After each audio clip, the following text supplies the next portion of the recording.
dos becos que foram picadas, tuas ruas que foram bandeiras, formam hoje a altaneira cidade, grande urbe das plagas mineiras. A Fundação Casa de Cultura está completando 25 anos. História e cultura contadas nos acervos do Museu Municipal, no Arquivo Público, Biblioteca e na Casa de Cultura. O Museu Municipal guarda peças e símbolos que contam a vida da bicentenária Paracatu.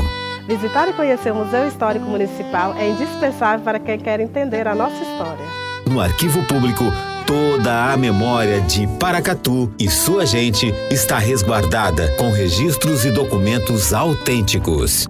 O Arquivo Público de Paracatu é o guardião da memória do nosso povo, ao preservar documentos que contam a nossa história e que retratam a nossa cultura. A nossa Biblioteca Municipal é a mais completa da região, com mais de 41 mil volumes disponíveis aos visitantes. Conheça a Biblioteca Pública de Paracatu, uma grande fonte de conhecimento e orgulho para todos nós. A Casa de Cultura abriga nossa arte e manifestações culturais há 30 anos. Visitar a Casa de Cultura é uma maravilhosa viagem que reforça a identidade de nossa gente por meio de nossa arte.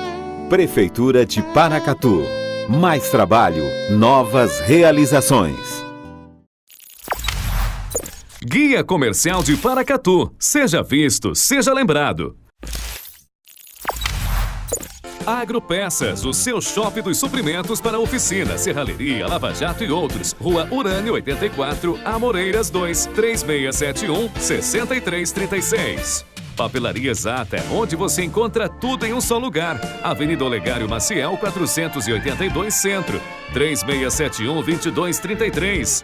Famag Pré-moldados, qualidade em primeiro lugar. Rua da Contagem, bairro Paracatuzinho, fone 38-3671-1032. Fábrica de Biscoitos Vó Maria, biscoitos, bolos, pão de queijo e muito mais. Rua Salgado Filho, 147, Bela Vista, 3671-3566. Clínica Provida, especialidades médicas. A sua saúde é a nossa prioridade. Rua Doutor Almir Laor, Porto Adjuto, 540, Jockey Clube, 3671-1508.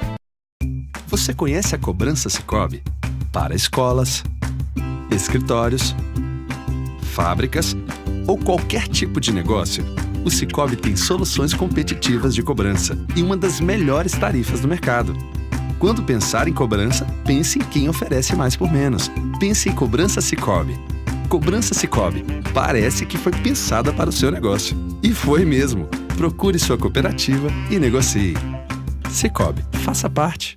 Os produtos Paracatu estão na mesa dos brasileiros. Venha pra cá você também, saborear os nossos queijos, manteiga e tudo de bom que a Coopervap oferece para você. E aqui no Hipermercado Coopervap, nós temos a melhor seção hortifruti para você.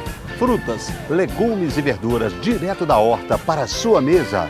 Carnes fresquinhas todos os dias. É no Açougue Coopervap. Melhor atendimento e menor preço.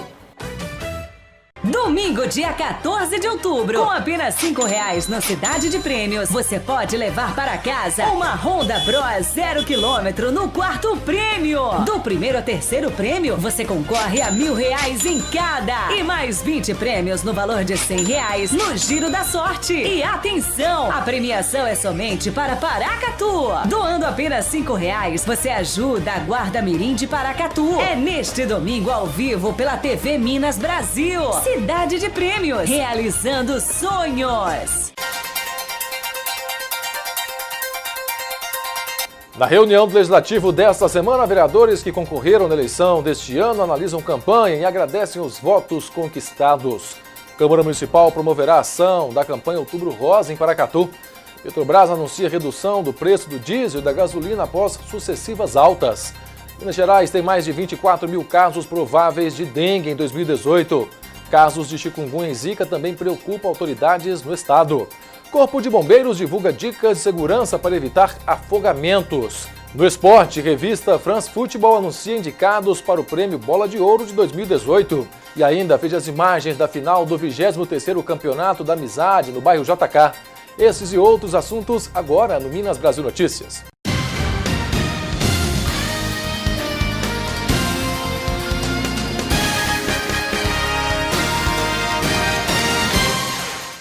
Boa noite. A gente começa essa edição falando de economia. A Petrobras informou nesta segunda-feira que vai diminuir o preço médio do litro da gasolina a partir de hoje em 1,23% nas refinarias, passando de R$ 2,21 para R$ 2,18. Desde o dia 28 de setembro, o preço da gasolina vinha se mantendo estável. O ritmo menor de reajustes tem como base a política de RED, adotada pela petroleira há pouco mais de um mês. Em setembro, a Petrobras anunciou esse mecanismo de proteção financeira, conhecida como RED, que permite aumentar os intervalos de reajustes nos preços da gasolina nas refinarias em até 15 dias. O objetivo da medida é dar mais flexibilidade à sua política de preços. Até então, a empresa adotava reajustes quase que diários no valor do combustível, com base, sobretudo, no mercado internacional e no câmbio. Já o preço do litro do diesel segue estável em R$ 2,36. A última alta ocorreu em 30 de setembro, diante da atualização do valor referencial previsto no programa de subvenção do governo federal. E atualmente há 25 mil empresas exportadoras e mais de 40 mil importadoras no Brasil. O Ministério da Indústria, Comércio Exterior e Serviços estabeleceu novas normas no setor de exportação. Segundo a pasta, as medidas são para agilizar os negócios nessa área e diminuir a burocracia. Eduardo trabalha há mais de 30 anos com comércio exterior. Hoje, sua empresa importa produtos como eletrônicos e material para construção e exporta cosméticos e itens alimentícios. Muita coisa mudou na legislação brasileira desde que o empresário começou a trabalhar com o setor. Uma das principais mudanças foi a diminuição da burocracia. Toda a informação que você dá de importação e de exportação está integrada no Siscomex. Então você pode, fazendo uma única declaração de importação, por exemplo, você já solicitar a Anvisa ou Inmetro ou o órgão anuente que você necessite no mesmo processo. Tudo já informatizado, fica muito mais fácil. Na última semana, o governo deu mais um passo na simplificação de compra e venda de produtos para fora e publicou portaria que dispensa a necessidade de documentos com firma reconhecida, cópias autenticadas ou que já existam nas bases de dados do governo, além de fazer alguns processos de forma totalmente digitalizada. Com isso, nós ganhamos mais espaço no mercado global e também isso faz com que importações, por exemplo, que são parte relevante do nosso processo produtivo, se tornem mais baratas, fazendo com que o processo produtivo como um todo seja mais eficiente e menos custoso. Com certeza isso ajuda. Obviamente isso é uma parcelinha de cooperação para desburocratização, mas já ajuda. E um relatório preliminar da OEA, a Organização dos Estados Americanos, mostrou que o sistema de votação no Brasil é confiável.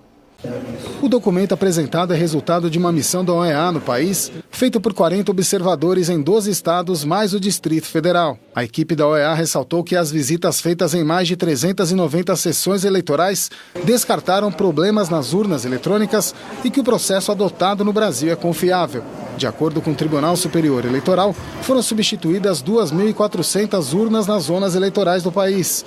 E houve votação manual nos municípios de Botucatu e Juquiá, em São Paulo, e em Três Coroas, no Rio Grande do Sul. A missão da OEA destacou ainda a propagação de notícias falsas como constantes durante o primeiro turno no Brasil e ressaltou que combatê-las será um dos maiores desafios da democracia. A propaganda eleitoral do segundo turno começa na próxima sexta-feira, dia 12 de outubro, e vai até o dia 26, 2 dias antes da eleição. Os primeiros 10 minutos serão para os 2 candidatos à presidência. Na sequência, os estados que tiverem segundo turno para governador terão mais 10 minutos, de segunda a sábado, divididos em 2 blocos, manhã e tarde. E ainda falando de eleições, as abstenções das pessoas que não foram votar no primeiro turno podem decidir a eleição do segundo turno no dia 28 deste mês. São quase 30 milhões de eleitores que, por algum motivo, não compareceram às urnas. Votou domingo? Não. Votamos com consciência, sabendo o que estávamos fazendo. Eu votei em branco, nulo. Eu sou do Paraná, eu só justifiquei o voto. A ausência de eleitores nas urnas no primeiro turno poderia ter feito a diferença para candidatos que não conseguiram passar para o segundo turno. Em São Paulo, por exemplo, a diferença entre os candidatos Márcio França e Paulo Scaff foi de quase 90 mil votos.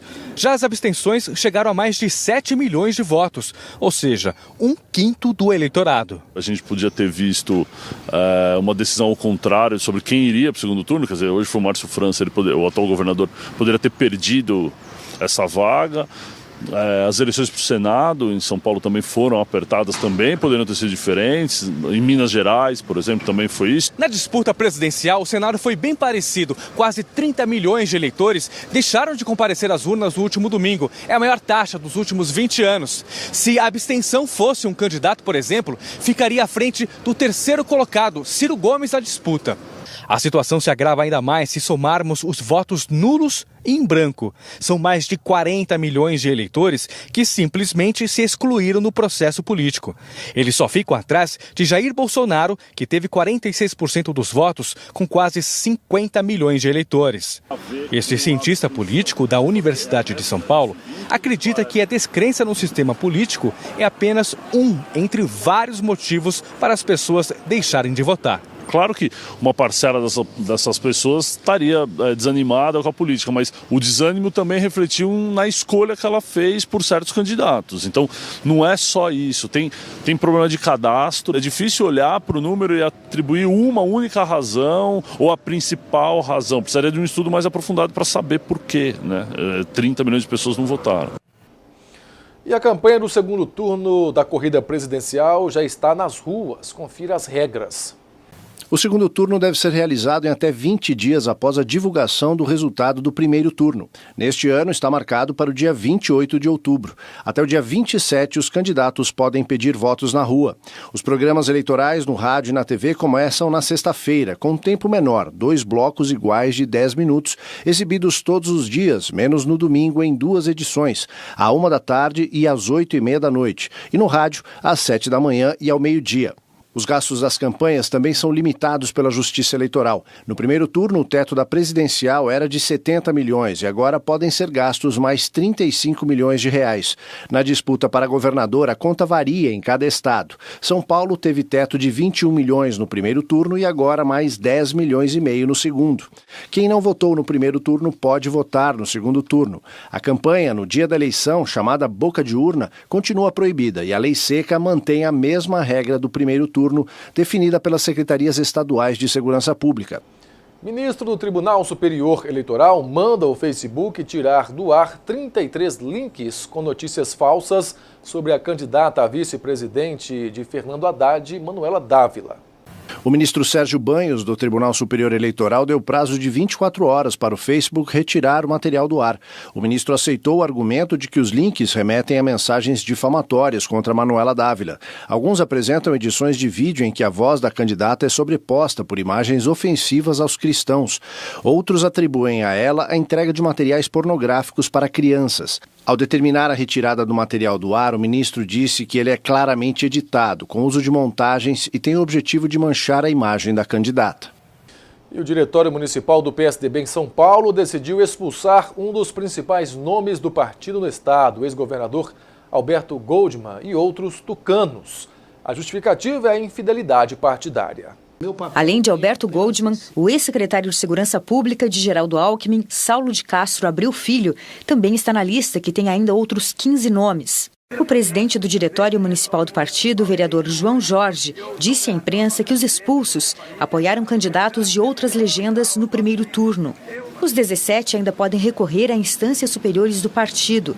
A assessoria da Executiva Nacional Tucana divulgou nota ontem na qual qualifica a decisão de arbitrária e inócua. E olha só, indústrias de São Paulo agora serão obrigadas a adotar um plano de reciclagem dos produtos que fabricam. É a logística reversa. Cada indústria deve detalhar como coletar o lixo resultante dos seus produtos ou embalagens. Empresas que não cumprirem a regra podem perder a licença ambiental. O descarte do lixo eletrônico, por exemplo, precisa ainda mais de atenção porque tem alguns componentes tóxicos ao meio ambiente e a reciclagem é mais especializada. Os monitores eletrônicos eram de amigos que foram convencidos por Edmilson de que os itens precisavam de um descarte correto. O tempo é corrido, né? Posso deixar na sua casa aí, o pessoal retirar, né? Porque não tem tempo de passar direto lá, tem horário marcado também. Falei, tá bom, tudo bem. Aí o pessoal traz aqui para mim. Há 3 anos, ele conta com o serviço de uma empresa que recicla o chamado lixo eletrônico. Ela busca sem custo os produtos, desmonta e separa as peças que viram matéria-prima para a indústria. Uma placa de circuito impresso, lá eles vão tirar alguns metais, eles vão tirar a fibra de vidro, ferro se derrete, se torna ferro novamente, os fios se derretem, se tornam cobre, o plástico a mesma coisa, pode ser reutilizado infinitas vezes. Mais que uma atitude sustentável, dar um destino apropriado e reciclar o lixo eletrônico são obrigações para as empresas desde 2010, de acordo com a Política Nacional de Resíduos Sólidos. A partir deste mês de outubro, também passam a ser aplicadas no estado de São Paulo penas que vão desde advertências até a suspensão de atividades a empresas que desrespeitarem as determinações. Só em 2016, o Brasil gerou 1,5 milhão de toneladas de lixo eletrônico. Apenas 3% tiveram descarte correto, comprometendo com substâncias tóxicas o meio ambiente e, por consequência, a saúde das pessoas. Enviar itens a associações como essa, que recicla 90% do material, além de não custar nada, traz muitas vantagens. É muito importante as pessoas fazerem esse descarte para evitar que a matéria-prima seja buscada no meio ambiente, para evitar que sejam feitas degradações às montanhas, por exemplo, para tirar o ferro, para tirar o cobre, para tirar outros tipos de resíduo ou a utilização de petróleo para se fazer plástico, por exemplo. Nos destaques internacionais, depois de acertar o diálogo com os Estados Unidos e com a vizinha Coreia do Sul, o líder da Coreia do Norte, Kim Jong-un, convidou o Papa Francisco para uma visita ao país. O porta-voz da Casa Azul sul-coreana, em Seul, declarou que o líder da Coreia do Norte, Kim Jong-un, convidou o Papa Francisco para uma visita à capital norte-coreana, Pyongyang, num gesto para iluminar os esforços de paz na península. Como a Coreia do Norte e o Vaticano não têm relações diplomáticas formais, o presidente da Coreia do Sul, Moon Jae-in, vai entregar o convite ao Papa numa visita ao Vaticano programada para a próxima semana, durante uma viagem à Europa. O presidente norte-coreano declarou o desejo de uma visita do Papa em setembro, durante o encontro entre os líderes das duas Coreias. O Papa Francisco estará na região no ano que vem com uma visita já programada ao Japão. A Constituição da Coreia do Norte garante a liberdade de religião, mas sob o controle do Estado, que não permite a abertura de templos ou outras atividades religiosas. E o mistério do desaparecimento de um jornalista da Arábia Saudita dentro do consulado do seu país na Turquia complica a relação diplomática entre os dois países. O presidente da Turquia, Tayyip Erdogan, disse hoje que a polícia investiga o caso e espera resultados o mais cedo possível. As autoridades turcas acreditam que o jornalista Jamal Khashoggi, crítico ao governo da Arábia Saudita, foi morto na semana passada dentro do consulado saudita em Istambul, na Turquia. Khashoggi foi editor de um jornal da Arábia Saudita e consultor do ex-chefe de inteligência do país. Ele migrou para a Turquia no ano passado, com medo de retaliações pelas críticas à política saudita. Na última terça-feira, ele foi ao consulado ver documentos para um futuro casamento. Os sauditas dizem que ele deixou o prédio, mas a noiva, que esperava o jornalista do lado de fora, afirma que ele nunca saiu. Um dos assessores do presidente turco disse ter informações concretas de que Khashoggi foi morto dentro do consulado e o corpo retirado do prédio. Uma fonte saudita negou o crime e disse que as acusações eram infundadas. O presidente turco afirmou que o consulado não pode apenas dizer que o jornalista deixou o prédio, mas tem que apresentar evidências, como imagens dele saindo. E até o presidente Donald Trump está incomodado. Ao chegar à Casa Branca, Trump disse que ainda se sabe muito pouco do que houve, mas a história não lhe agrada. Hoje, em Lisboa, a alta representante da União Europeia para a política externa, Federica Mogherini, afirmou que está alinhada com os Estados Unidos, que já pediram uma investigação sobre o caso e transparência das autoridades sauditas sobre o que aconteceu. Daqui a pouco, Minas Gerais tem mais de 24 mil casos prováveis de dengue em 2018. Casos de chikungunya e zika também preocupam as autoridades. E ainda, Corpo de Bombeiros divulga dicas de segurança para evitar os afogamentos. A gente volta já. Fisiocenter, há 23 anos oferecendo saúde, bem-estar e excelência no tratamento estético em Paracatu. Parabeniza a todos os paracatuenses pelo aniversário de 220 anos da nossa querida cidade. A Fisiocenter quer parabenizar Paracatu pelos seus 220 anos de história, desejando prosperidade, sucesso, paz e bem-estar. Rua Salgado Filho, número 65, bairro Bela Vista. Ser feliz é ter bem-estar. É bom ter uma administração parceira do homem do campo. Depois de 30 anos de espera, os moradores da aldeia de cima finalmente viram ser construídas as tão sonhadas pontes. Há tempos, precisava dessas duas pontes, tão lindas como ficou, né? Então, isso aí traz prosperidade para a região. Todo mundo sente aquela confiança porque foi uma obra bem feita, bem concluída. Era ponte de madeira muito ruim, caminhão pesado não tinha possibilidade de passar. Agora ficou do jeito que estava precisando de ser. Batizadas de pontes Jorge Arida Vasconcelos e Raul Pérez da Silva, as obras resolvem problemas antigos da região. Já caí em pinguela, já rodou lata de leite, já rodou cavalo. E hoje, graças a Deus, nós estamos sendo privilegiados com essas pontes. Já as pontes para a comunidade é muito importante, porque nós precisávamos dessas pontes. A Prefeitura já entregou 16 pontes e outras 4 serão entregues, confirmando o nosso compromisso com o homem do campo. Prefeitura de Paracatu, mais trabalho, novas realizações. A visão é o sentido mais importante do ser humano, mas pode ter hora que enxergar fica difícil. Nessas horas você pode contar com o Hospital Oftalmológico de Paracatu. Consultas, exames e cirurgias com profissionais altamente qualificados.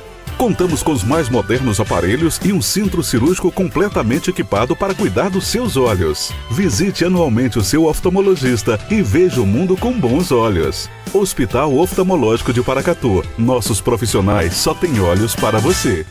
Você conhece a cobrança Sicoob? Para escolas, escritórios, fábricas ou qualquer tipo de negócio, o Sicoob tem soluções competitivas de cobrança e uma das melhores tarifas do mercado. Quando pensar em cobrança, pense em quem oferece mais por menos. Pense em Cobrança Sicoob. Cobrança Sicoob. Parece que foi pensada para o seu negócio. E foi mesmo. Procure sua cooperativa e negocie. Sicoob, faça parte. Fundação Casa de Cultura. 25 anos fazendo história. A Casa de Cultura tem oficinas de teatro, música, desenho e pintura, artesanato, o grupo de bordadeiras, capoeira e zumba. Tradição e cultura que se fortalecem através da arte. Eu sou apaixonado por teatro. Saber pintar sempre foi um sonho. Bordar é uma arte. Prefeitura de Paracatu. Mais trabalho, novas realizações.